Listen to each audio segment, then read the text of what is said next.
Hello everyone students, कैसे हैं आप लोग। उम्मीद करता हूं आप लोग अच्छे होंगे, स्वस्थ होंगे और अपना ध्यान अच्छे से कर रहे होंगे।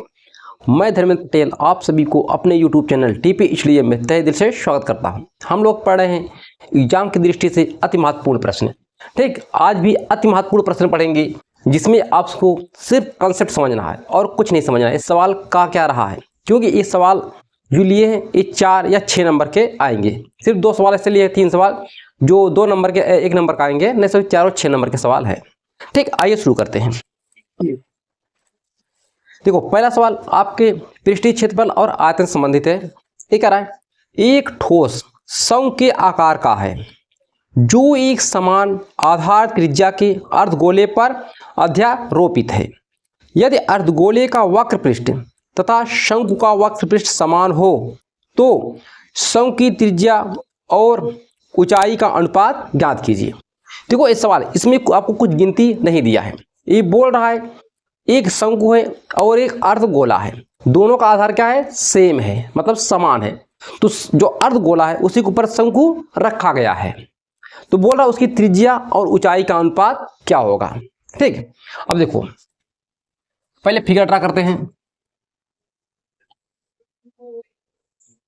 ये क्या है, हमारा अर्धगोला है। ठीक है, ये अर्धगोला है, मान लीजिए ये आपका अर्धगोला है, जो इसका ये व्यास है। ठीक, अर्धगोले क्या हो जाएगा, व्यास हो जाएगा।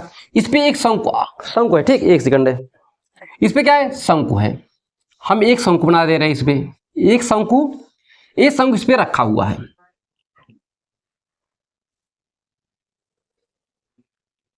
ये क्या है, एक शंकु है। शंकु यहां से यहां से यहां तक दूरी क्या हो जाएगी, h हो जाएगी। ये दूरी h हो जाएगी। यहां से यहां तक दूरी क्या हो जाएगी, r हो जाएगी। हम कैपिटल R बनाएंगे। ठीक है, कैपिटल R त्रिज्या। और जान दो शंकु ये क्या होती है, त्रिज्या ऊंचाई होती है। त्रिज्या ऊंचाई होती है, मतलब ये शंकु जो है, शंकु की त्रिज्या और अर्धगोले की त्रिज्या सेम है। ठीक, शंकु की त्रिज्या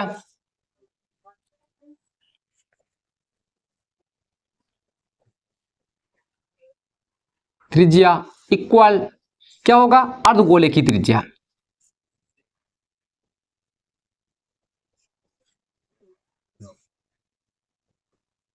की त्रिज्या,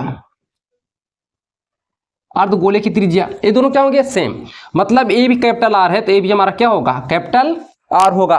ठीक, और शंकु की ऊंचाई h है।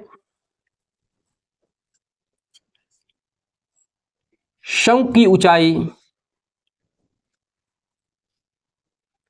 ऊंचाई क्या है, h। शंकु की त्रिज्या ऊंचाई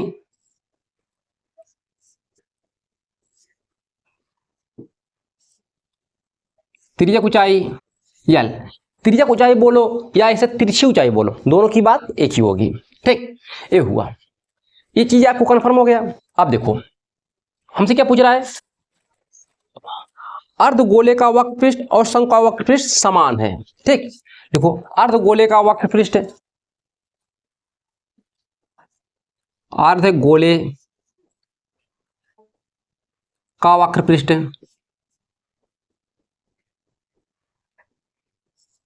इज इक्वल टू क्या है, शंकु का वक्र पृष्ठ। शंकु का वक्र पृष्ठ दोनों क्या है, समान है, मतलब दोनों बराबर हैं। ठीक, बराबर है। ये तो अर्धगोले का वक्र पृष्ठ क्या होता है, 2 पाई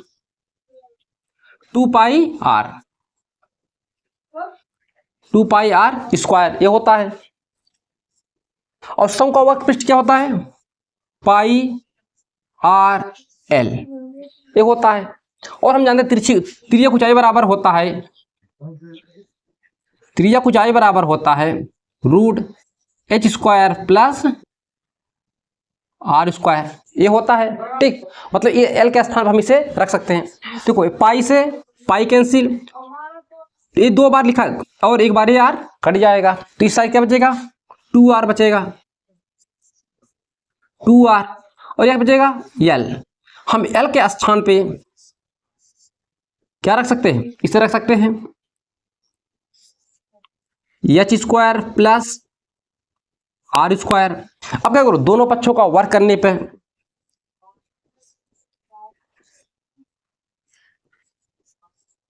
दोनों पक्षों का वर्क करने पर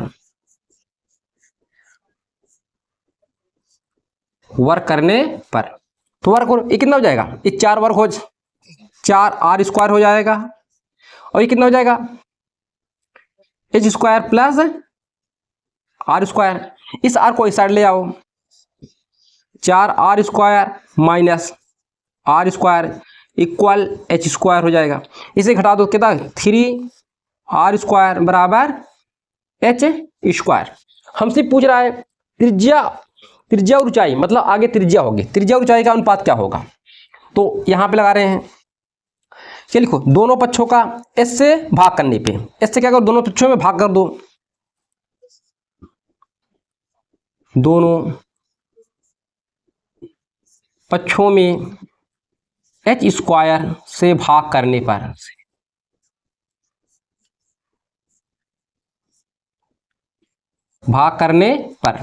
ये क्या हो जाएगा 3 r square upon h square. ये क्या हो जाएगा h square upon h square. S से एस कट जाएगा, क्या बचेगा 1। 3 r square upon h square बराबर 1। इस 3 को इसमें डिवाइड कर दो, r square upon h square बराबर 1/3। एक बार और देख लो, इसका क्या करो वर्गमूल ले लो, ये क्या हो जाएगा आर बटे एच, ये क्या बचेगा 1/√3। तो लिखेंगे आर अनुपाते एच बराबर 1/√3। बस यही चीज हमसे पूछ रहा था, ठीक। नोट कीजिए, पे चलते हैं सवाल नंबर 2 पे। सवाल नंबर 2 देखो, इस सवाल नंबर 2 क्या है, ये सवाल आपके दिया, ये आंकड़े बोल रहा है इसका बहुलक ज्ञात कीजिए, ठीक। क्या ज्ञात करना है, बहुलक। ये आंकड़े जब भी आपको ये आंकड़े दिए हो, ठीक है, सारे टेबल, तो आप पहले क्या करोगे, सब फार्मूला लिखिएगा। बहुलक का फार्मूला क्या होता है, L1 plus F1 minus F0 पूरे का बटे 2F1 minus F0 minus F2 bracket of into H. ये लगा दिए। जब इतना लिखोगे ना तो आपको पता चल जाएगा हमें क्या क्या चीज इसमें खोजना है। और देखो, अब बहुलक किसे कहते हैं, बहुलक इसमें क्या होगा, जो आंकड़े सबसे अधिक बार आए हैं वही हमारा बहुलक होगा। अब देखो, इस बारंबारता में फ्रीक्वेंसी क्या कहते हैं, बारंबारता, मतलब एफ से डिनोट करते हैं। इसमें सबसे अधिक बार कौन आया है, 8, 10, 12, 16, 4। सबसे अधिक बार क्या आया, ये हमारा क्या हो जाएगा F1, और इसके सामने वाला हमारा क्या हो जाएगा वर्ग अंतराल, ठीक। आपको एक नंबर पूछेगा, कहेगा ऐसे देगा आंकड़े, बोलेगा वर्ग अंतराल क्या है, तो आप देखिएगा जो सबसे अधिक बार आया उसके सामने वाला वर्ग अंतराल हमारा होगा, ठीक। अब जो आगे ना, ये हमारा F1 होगा, इसके ऊपर वाला हमारा क्या होगा F0, इसके नीचे वाला F2, ये होगा हमारा। अब देखो वर्ग अंतराल,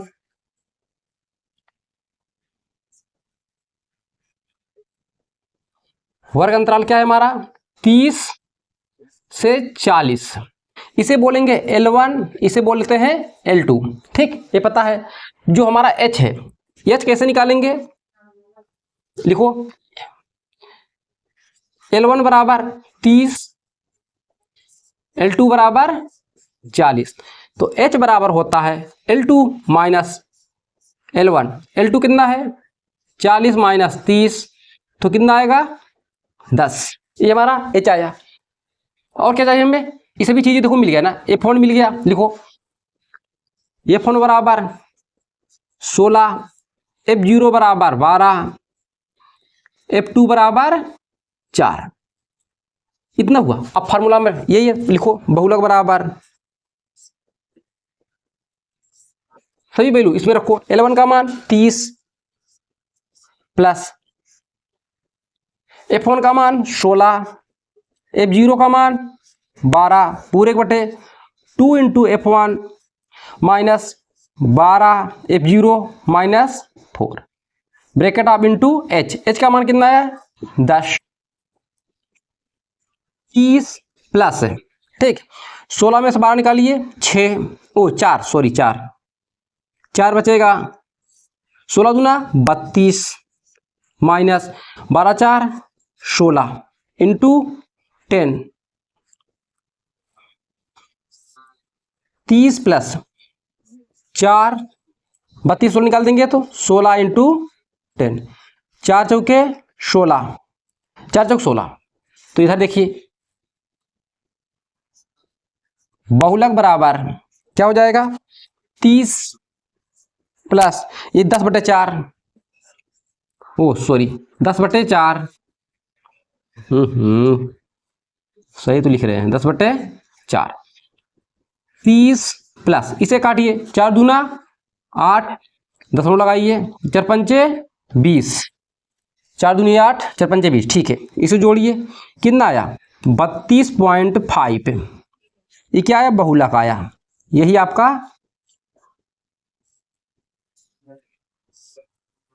आंसर हुआ। ठीक, तो समझ में, अगर 1 नंबर पूछेगा इसमें बहुलक वर्ग पूछेगा, या आपसे फ्रीक्वेंसी पूछ ले, फ्रीक्वेंसी तो नहीं पूछेगा, बहुलक वर्ग ही पूछता है। ठीक, या आपको पूछेगा, ये 4 नंबर में आएगा, ये पूछेगा तो आपको 1 नंबर में आएगा। ठीक, नोट कीजिए। फिर चलते सवाल नंबर नेक्स्ट पे, सवाल नंबर 3। इस सवाल नंबर आपको ये आंकड़े दिए हुए हैं, बोल रहा है इसका माध्य ज्ञात कीजिए। इसका पहला सवाल, इसके पीछे वाला सवाल क्या था, बहुलक, ये बोल रहा है आपको माध्य ज्ञात कीजिए। माध्यक में क्या होता है, ये आपका वर्ग अंतराल है, ये आपका बारंबारता है, बारंबारता को एफ से डिनोट करते हैं। ठीक, तो इसमें एक स्टेप और बढ़ जाना होता है, एक टेबल और बनाना पड़ता है। क्या बनाएंगे, सी एफ मतलब संचयी बारंबारता, सी एफ। ठीक, सी एफ बनाएंगे।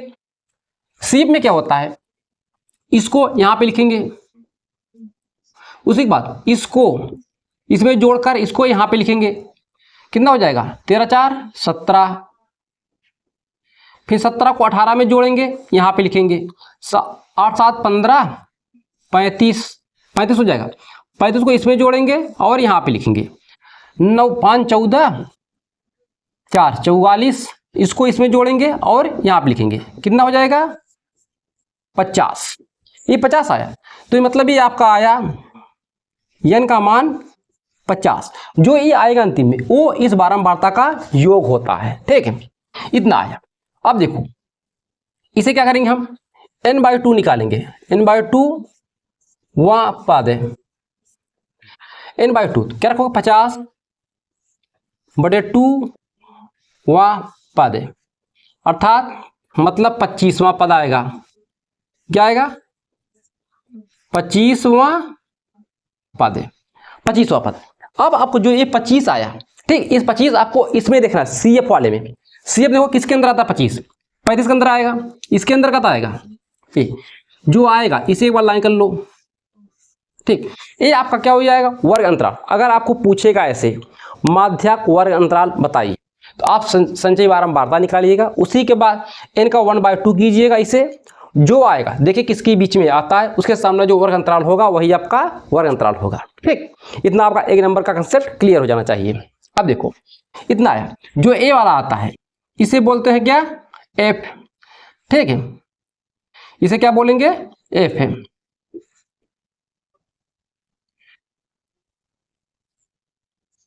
ये आपका एफ हुआ। ठीक, इसके ऊपर वाली लाइन पे यहाँ पे ये जो आपको होगा ये आपका सी एफ होगा। क्या होगा, सी एफ मतलब संचयी बारंबारता होगा। ये आपका वर्ग अंतराल होगा। लिखो वर्ग अंतराल,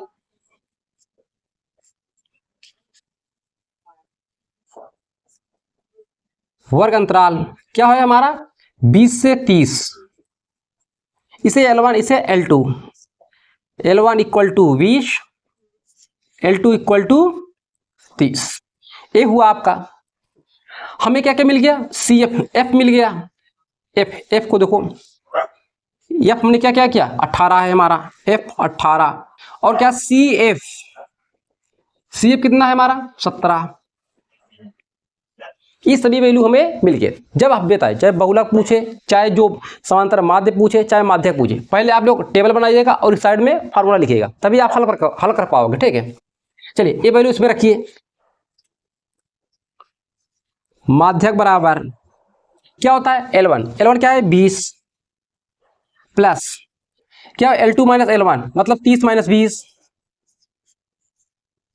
अपान एफ कितना है 18 ब्रैकेट ऑफ n/2 का मान कितना निकाला है 25 माइनस सी एफ का मान 17, देखो 17 इस वैल्यू को पुट अप कर दीजिए 20 प्लस इसे घटाइए,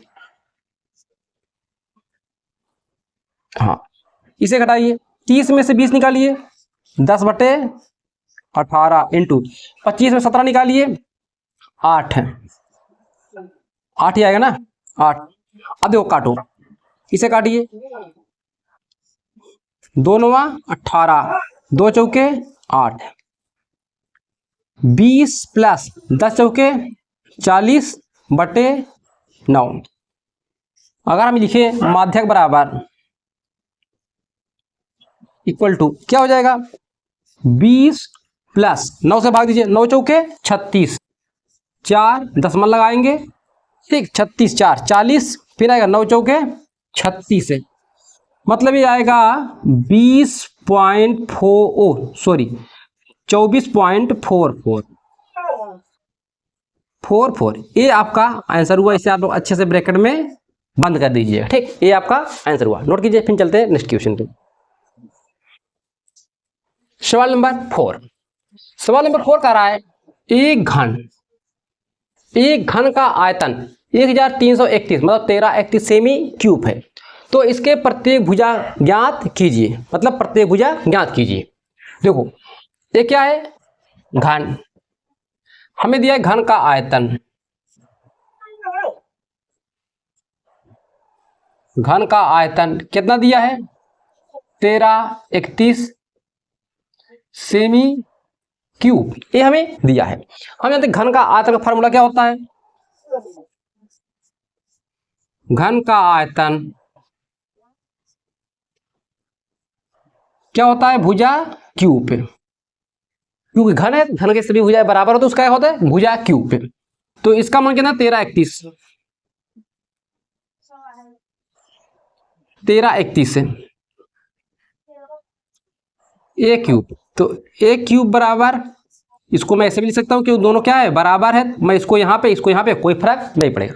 अब क्या निकालेंगे घनमूल निकालेंगे, इसका घनमूल क्या हो जाएगा, ये किसका घनमूल है 11 का, फैक्टर कर लीजिएगा। वैसे आपको याद रखना चाहिए 11 सेमी, यहाँ सेमी दिया तो क्या हो जाएगा सेमी ठीक 11 सेमी, ये आपका आंसर। बोला प्रत्येक भुजा लिखो, अतः प्रत्येक भुजा, अतः घन की प्रत्येक भुजा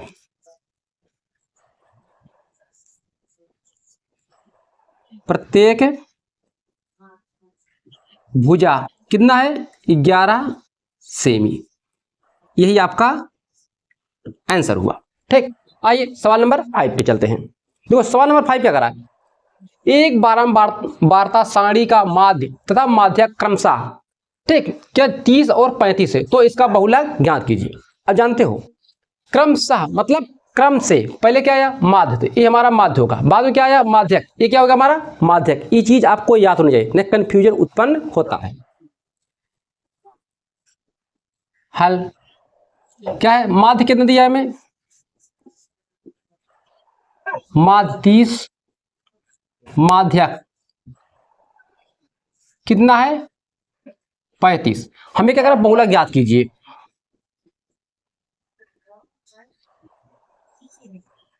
ये आपका क्वेश्चन मार्क। हम जानते हैं बहुलक का फार्मूला क्या होता है, बहुलक बराबर 3 इंटू माध्यक माइनस 2 इंटू माध्य ठीक है, माध्य 3 इंटू माध्यक कितना है 35, माध्य कितना है 30, इसे गुणा कीजिए 3 बचे 15 3 त्रिका 9 1 10 मतलब 35 3 105 माइनस दी कितना हो जाएगा 60, इसे घटाइए 5 10 में 6 निकालिए 4, तो बहुलक कितना आया हमें 45 ठीक, ये हमारा क्या हुआ बहुलक हुआ ठीक। देखिए सवाल नंबर 6 है ठीक, 2 सवाल ये आपके, तीसरा सवाल नीचे है। ये सवाल क्या कर रहा है, सेम इसी पे आधारित है।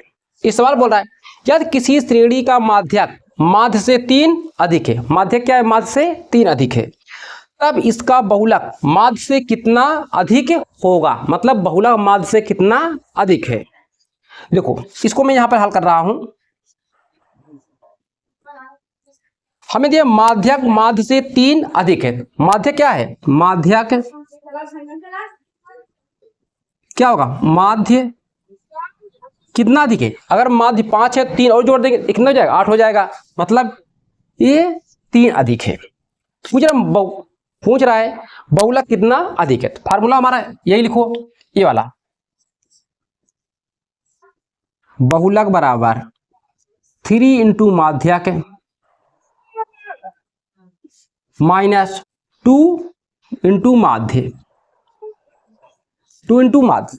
अब देखो 3 ये ऐसे रहेगा, इसका मान क्या दिया, ए दिया है, लिखो माध्य प्लस 3 माइनस 2 इंटू माध्य, यही इतना होगा, इसे अंदर गुणा कर दो, 3 इंटू माध्य प्लस 9 माइनस 2 माध्य, यही होगा। देखो ए 3 माध्य ए 2 माध्य घट जाएगा तो कितना आएगा, माध्य क्यों 3 में से 1 निकालो, 2 निकालो कितने बचे, 1 बचेगा, प्लस 9, ये क्या आया, बहुलक है। आपसे ये पूछ रहा था बहुलक माध्य से कितना अधिक है, बहुलक माध्य से कितना अधिक है, 9 ना, देखो बहुलक माध्य से 9 अधिक है, ये आपका हो जाएगा आंसर। अतः बहुलक माध्य से 9 अधिक है, बस यही आपका आंसर। ठीक, बहुलक माध्य से 9 अधिक है। ये 3 सवाल नोट कीजिए, फिर चलते हैं सवाल नंबर आगे। सवाल नंबर 7, देखो सवाल नंबर 7 ये आपको 2 चर रैखिक समीकरण युग्म से दिया गया सवाल है।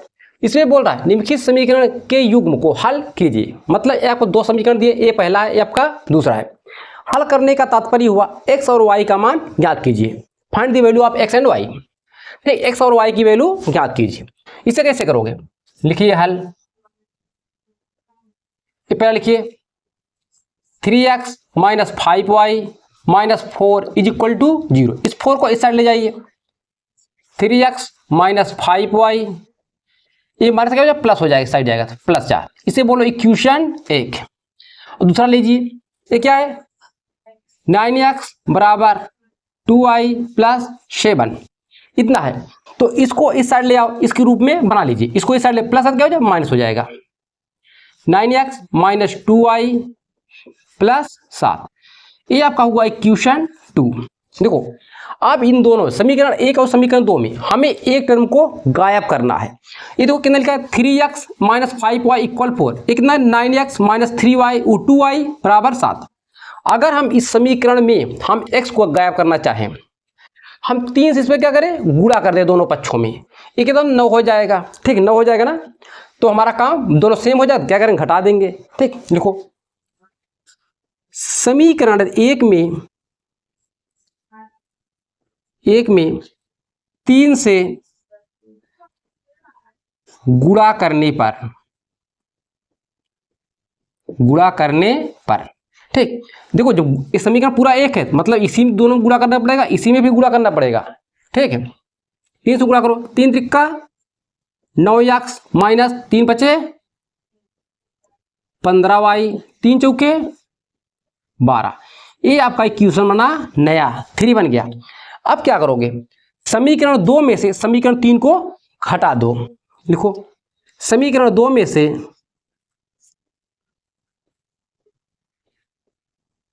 से समीकरण 3 घटाने पर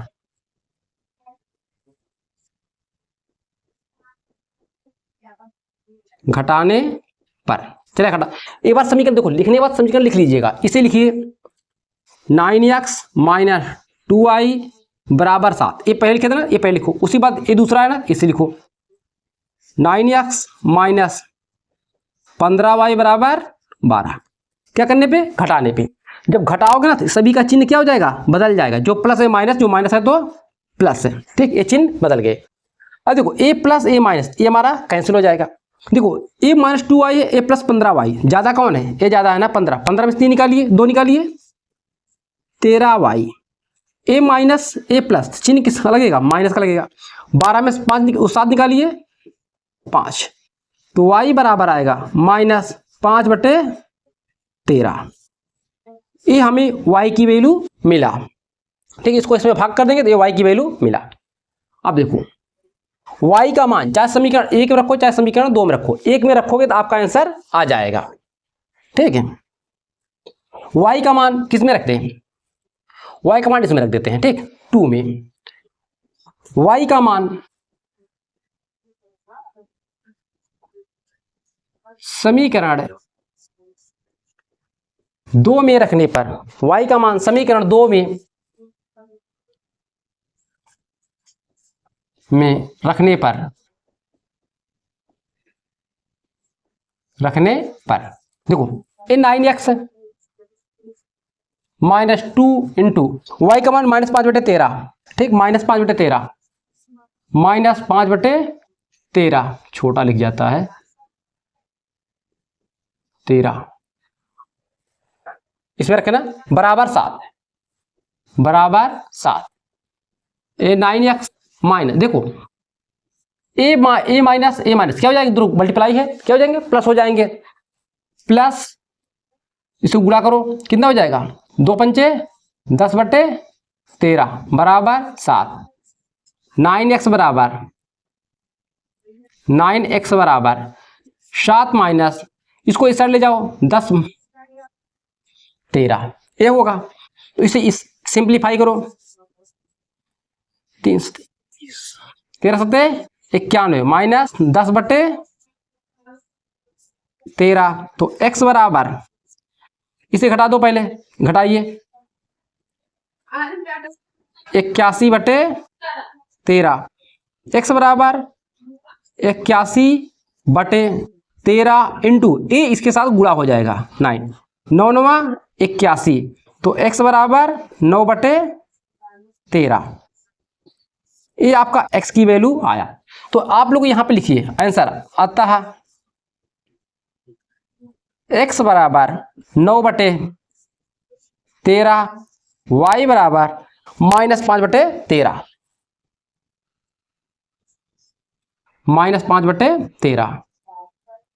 यही आपका आंसर। इसे ब्रैकेट में बंद करने के बाद क्या लिखोगे, आंसर, यही आपका आंसर हुआ, ठीक। नोट कीजिए, फिर चलते सवाल नंबर नेक्स्ट। ये सवाल आपके 4 नंबर का पूछा गया सवाल है। सवाल नंबर 8, देखिए ये सवाल जो है मैं आपको हल करा रहा हूं, एक सवाल मैं लास्ट में दूंगा, उसे आप लोग हल कीजिएगा, क्योंकि दोनों सवाल आपके सेम है, ठीक, एग्जाम में आए हुए हैं। तो सवाल क्या करा, 2 वर्गों के क्षेत्रफलों का योगफल 400 सेमी स्क्वायर है, यदि उनके परिमापों का अंतर 16 है हो तो दोनों वर्गों की भुजाएं ज्ञात कीजिए।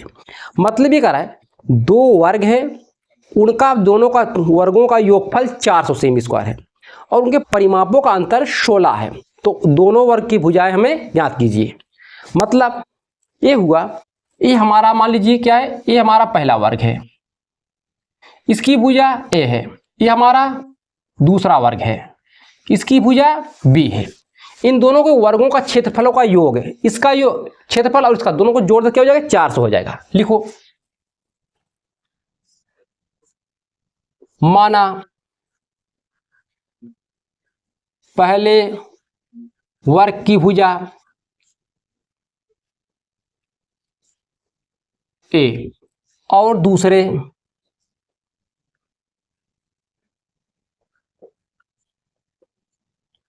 वर्ग की भुजा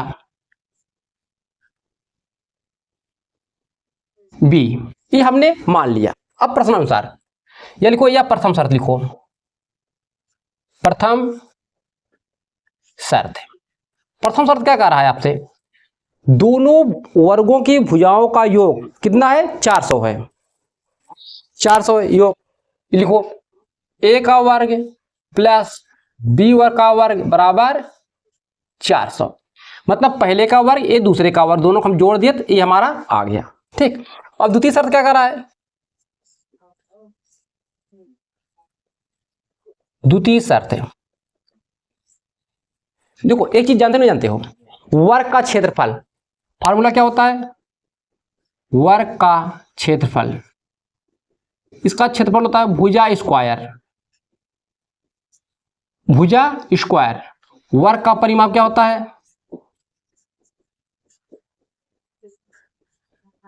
4 इंटू भुजा, ये आपका फार्मूला होता है। यही फार्मूला हमने यहाँ पर अप्लाई किया, इसका वर्ग और इसका वर्ग, इसका क्षेत्रफल इसका क्षेत्रफल, दोनों को जोड़ दिया तो 400 आया। अब कह रहा है इनके परिमापों का अंतर 16 है, इनके परिमापों का अंतर 16 है। इसका परिमाप क्या होगा? 4a माइनस 4b बराबर 16। तो ये 4 कॉमन ले लो, a माइनस b बराबर 16, ये 4 से 4 कट जाएगा, 4 चौके 16, a माइनस b बराबर 4। ये आपका इक्वेशन 1 हुआ।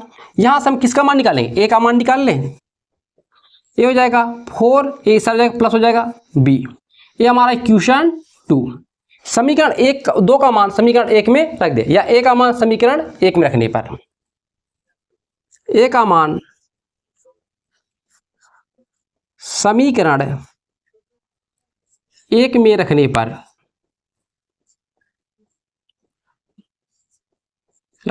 चलिए इसका वैल्यू उठा के इसमें रखिए, क्या हो जाएगा? 4ab 4 plus b, 4 plus b का वर्ग प्लस b स्क्वायर बराबर 400। इसे तोड़ दीजिए, 4 चौके 16 plus b square plus 8b plus b square बराबर 400। अब देखो इसको भी साइड ले आओ, b square plus 8b, ab कितना हो जाएगा? 2b square plus 8b plus 16 minus 400 equal 0। देखो सभी में 2 कॉमन हो जाएगा, 2 कॉमन ले लो, b square plus 4b plus 8 minus 200 बराबर 0। इस 2 को इससे भाग कर दो, 0 हो जाएगा।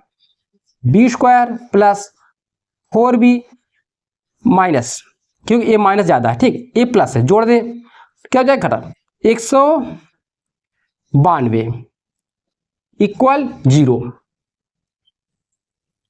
ये हुआ। अब क्या करेंगे? हम 192 का फैक्टर करेंगे। इसका फैक्टर हमने किया है, कितना आ रहा है? 16 12। 192 का अगर 192 का फैक्टर करोगे 192, 16 इंटू 12, ये आपका जोड़ा बनेगा, ठीक। अगर हम 16 में से 12 निकाल दें, कितना आएगा? 4। देखो ये बीच वाला आएगा ना, मतलब हम 4 के स्थान 16 माइनस 12 रख सकते हैं। चलिए b square plus 16 minus 12 b minus 192 equal to 0। ये हो जाएगा b square minus 16b 12b minus 192 equal 0। इन दोनों में क्या कॉमन होगा?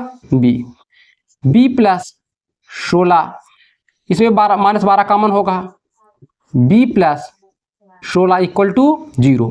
देखो ए ब्रैकेट ए ब्रैकेट दोनों क्या सेम होने चाहिए हमारे, देखो सेम है ना, जब सेम है इसे एक में लिख लो, b plus 16 b minus 12 equal to 0। देखो b प्लस 16 एक बार इसे 0 के बराबर करो,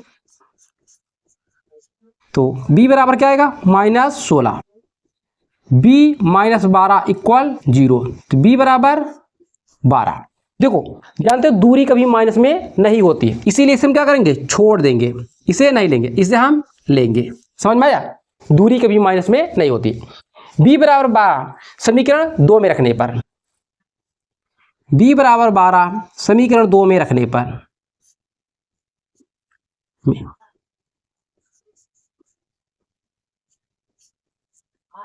पर चलिए रखिए, क्या आएगा? a बराबर 4 प्लस 12 कितना हो जाएगा? 16।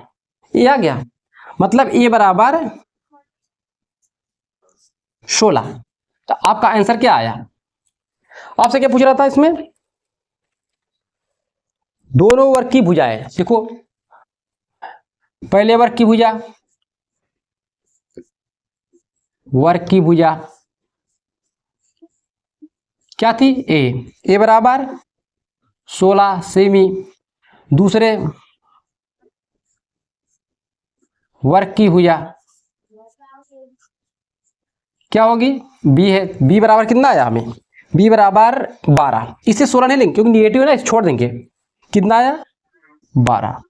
यही आपका आंसर हुआ। ठीक, इसे आप लोग अच्छे से ब्रैकेट में बंद कर दीजिएगा, ठीक ऐसे, और काली पेन से लिखिएगा। ये आपका आंसर हुआ, नोट कीजिए। फिर चलते हैं सवाल नंबर इसके नेक्स्ट पे। ठीक, नाव और धारा संबंधित प्रश्न है। देखिए सवाल नंबर 9, धारा से संबंधित प्रश्न, धारा और नाव संबंधित। ऐसे सवाल को आप लोग पढ़िएगा, परेशान मत होइएगा, बहुत अच्छा सवाल है। ये 4 नंबर का प्रश्न आता है। करा एक नाव की शांत जल में चाल 24 किलोमीटर प्रति घंटा है।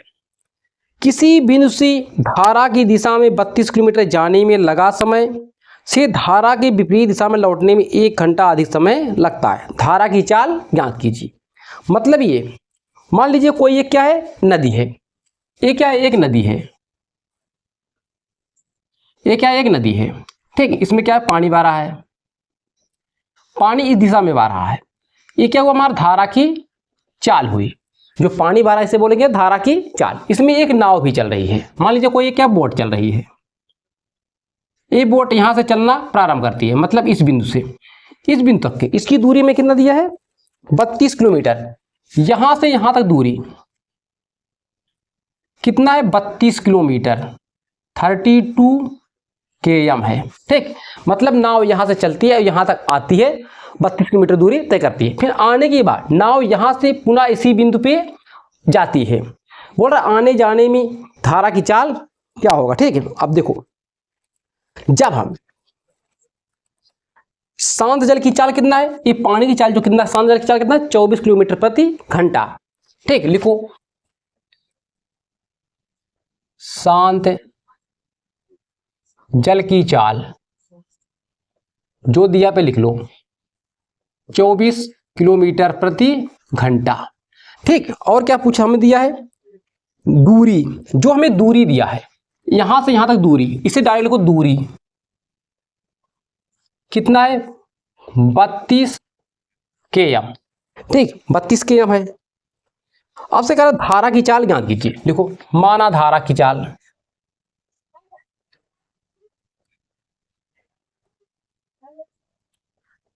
की चाल कितना है, x किलोमीटर प्रति घंटा है। ठीक, इतना हमें दिया है। हमें धारा की चाल पूछ रहा था, मतलब x की वैल्यू हमें ज्ञात करना है। अब ये बताओ धारा की दिशा में नाव की चाल क्या होगी, एक सेकंड है। धारा की दिशा में मतलब पानी इस दिशा में जा रहा है, तो नाव की चाल क्या होगी, नाव देखो पानी भी इधर जा रहा, नाव भी हमारी इधर ही जा रही, तो क्या होगा, नाव हमारी बड़ी जल्दी पहुंच जाएगी। ठीक, तो मतलब धारा की दिशा में नाव की चाल,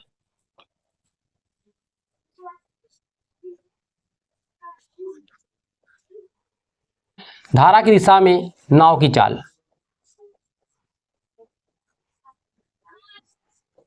क्या हो जाएगी, तो नाव की चाल क्या है 24, और धारा की चाल क्या है x, कितना है x, चाल क्या है किलोमीटर प्रति घंटा। ये हुआ, मतलब हमारा नाव भी इस दिशा में जा रहा था और पानी भी इसी दिशा में जा रहा। अब देखो, अब हमारी नाव यहां पे पहुंचाती है, नाव हमारी यहां पे आ गई। ठीक है, अब नाव हमारी, ये नाव इधर जा रही थी, ये नाव हमारी इस दिशा में अब चल रही है। अब नाव इस बिंदु से आए, इस बिंदु से पुनः इसी बिंदु पे जाना है, तो धारा की चाल क्या होगी, नाव की चाल क्या होगी, देखो पानी उल्टा पड़ेगा, पानी इधर जा रहा नाव इधर जा रहा, मतलब धारा के विपरीत दिशा में नाव की चाल। देखो धारा की विपरीत दिशा में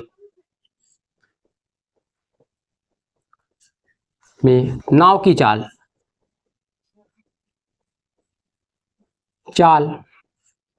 क्या होगा, पानी की चाल में धारा की चाल क्या करेंगे, घटा देंगे, क्योंकि विपरीत है ना, हमें इधर आने में जल्दी होगा पर इधर जाने में ज़्यादा समय लगेगा, क्योंकि पानी हमें इधर ठेल रहा है और नाव हमारी इधर जा रही है, हमें ज़्यादा समय लगेगा।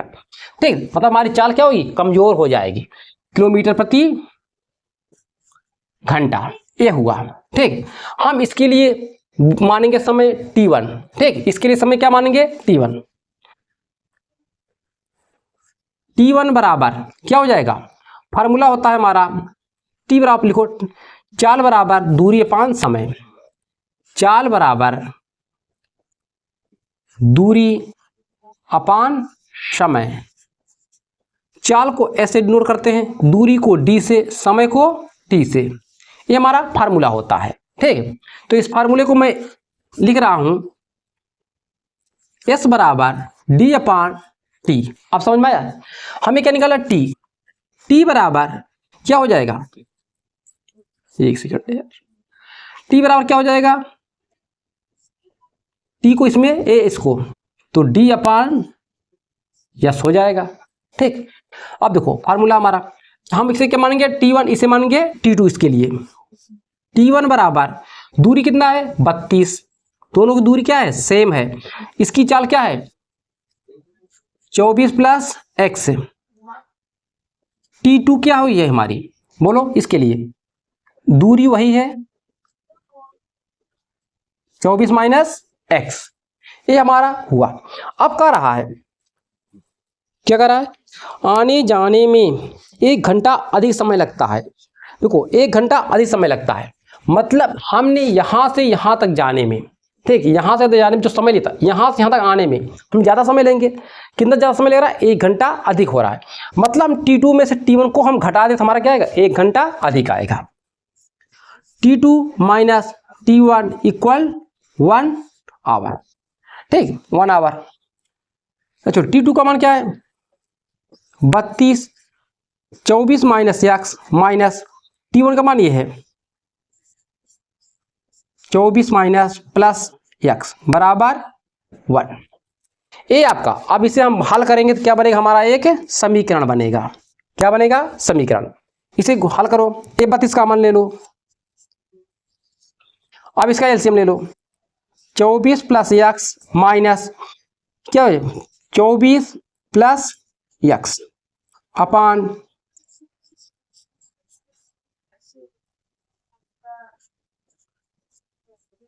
इक्वल 1। अब देखो हमने इसे 32 कॉमन ले लिया, इसको इसमें गुणा किए, इसको इसमें, ए माइनस था, इस माइनस इसके साथ गुणा हो जाएगा, और इसको इसमें गुणा किए, ए 32 ऐसे रहेगा। अब देखो ए माइनस ए प्लस कट जाएगा, ऊपर क्या आएगा 2x अपान ए बनेगा ए स्क्वायर माइनस बी स्क्वायर का फार्मूला।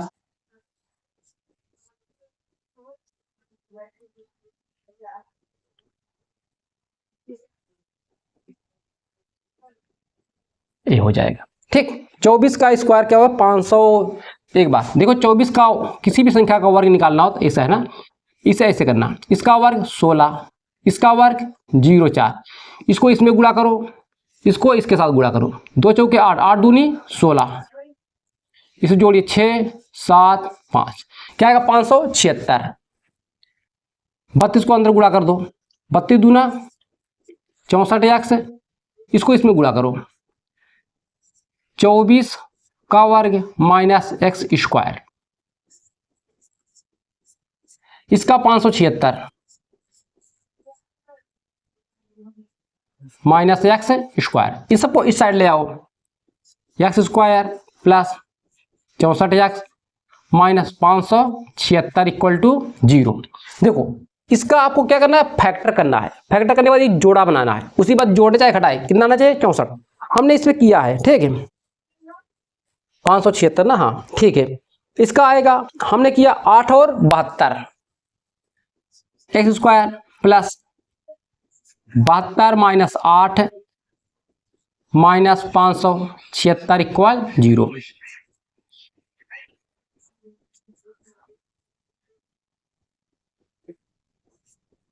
इक्वल 0, इसमें कॉमन ले लो,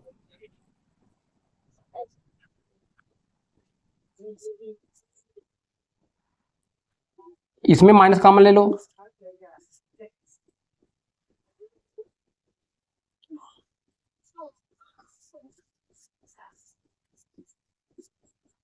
इक्वल 0। देखो एक बार इसे 0 के बराबर, देखो ए माइनस में आ गया, चाल कभी माइनस में नहीं होती है, इसीलिए इसे हम क्या करेंगे, छोड़ देंगे। x माइनस 8 बराबर 0, x बराबर 8, ये आया हमारा। देखो प्लस माइनस मतलब चाल हमारी क्या होगी, प्लस में। लिखो क्या माने थे, मानो अतः धारा की चाल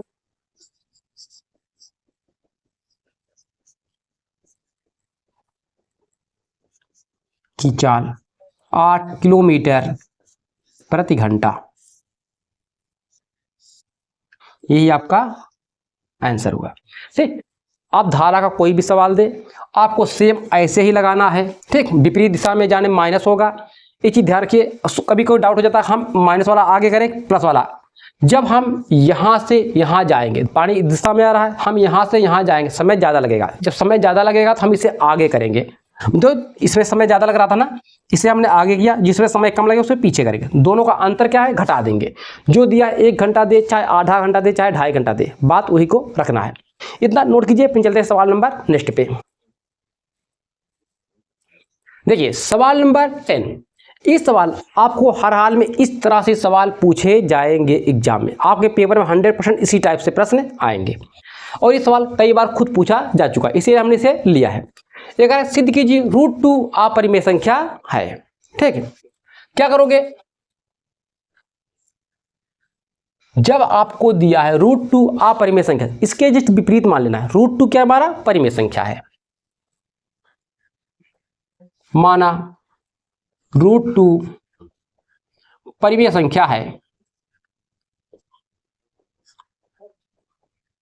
परिमेय संख्या है, परिमेय है, इसको मैं ऐसे भी लिख सकता हूं, P/Q के रूप में लिख सकते हैं। अब हमें इसके बारे में बताना, P और Q है क्या, इसके बारे में लिखना है। लिखो, जहां P और Q पूर्णांक संख्या है, पूर्णांक संख्या है, Q नॉट इक्वल 0, P और Q का उभयनिष्ठ गुणनखंड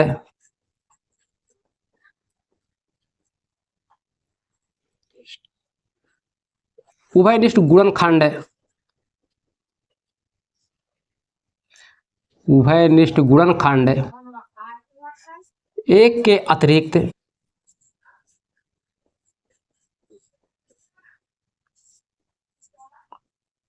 अन्य कोई संख्या नहीं है। ठीक, नहीं है। ठीक, इतना लिखने के बाद आप क्या करोगे, दोनों पक्षों का इसे ऐसे लिख सकते हो, P बराबर Q√2, दोनों पक्षों का वर्ग करने पे दोनों पक्षों का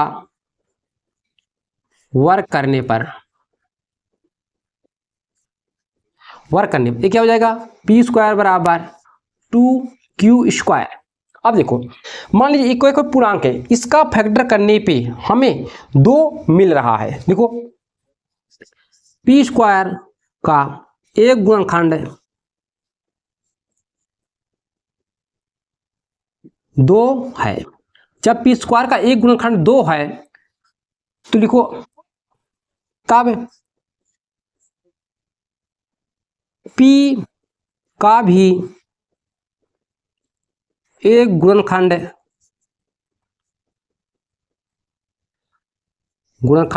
2 होगा। इतना आपको लिखना पड़ेगा। तो अब माना P बराबर 2R। ठीक, इसे मानो समीकरण 1, इसमें रख दो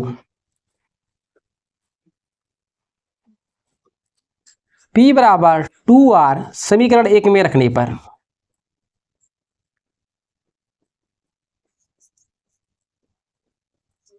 रखने पर रखिए।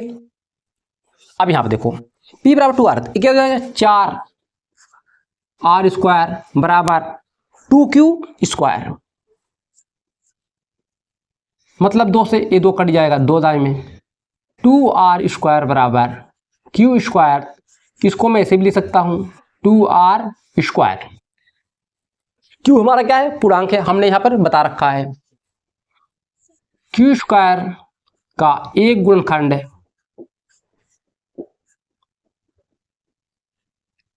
2 है। जब q का स्क्वायर का है तो q का भी एक गुणनखंड होगा, तब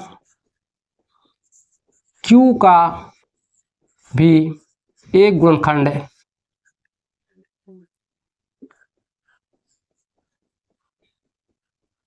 खंड 2 है, ठीक 2 है। अब देखो p का भी एक गुणनखंड 2 आ रहा है, q का भी आ रहा है, लिखो अतः p और q का देखो दोनों में आ रहा है ना, p और q दोनों में आ रहा है। देखो p का भी आ रहा है 2 और q का भी 2 आ रहा है। देखो यहाँ पे 2 नहीं दिख रहा है, 2 है, 2 आ रहा है ना, मतलब p और q का उभयनिष्ठ गुणनखंड क्या है, 2 है।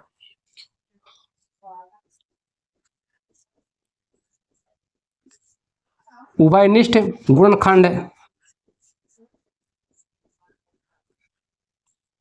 2 है, 2 है। अब देखो यहाँ पे कह रहा था 1 है, यहाँ पे क्या कर रहा है 1 है, पर यहाँ पे क्या आ रहा है 2, क्या हो रहा है, विरोध हो रहा है ना। देखो अतः विरोधाभास के कारण,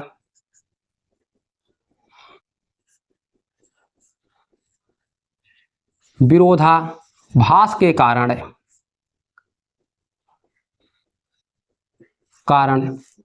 √2 अपरिमेय संख्या है,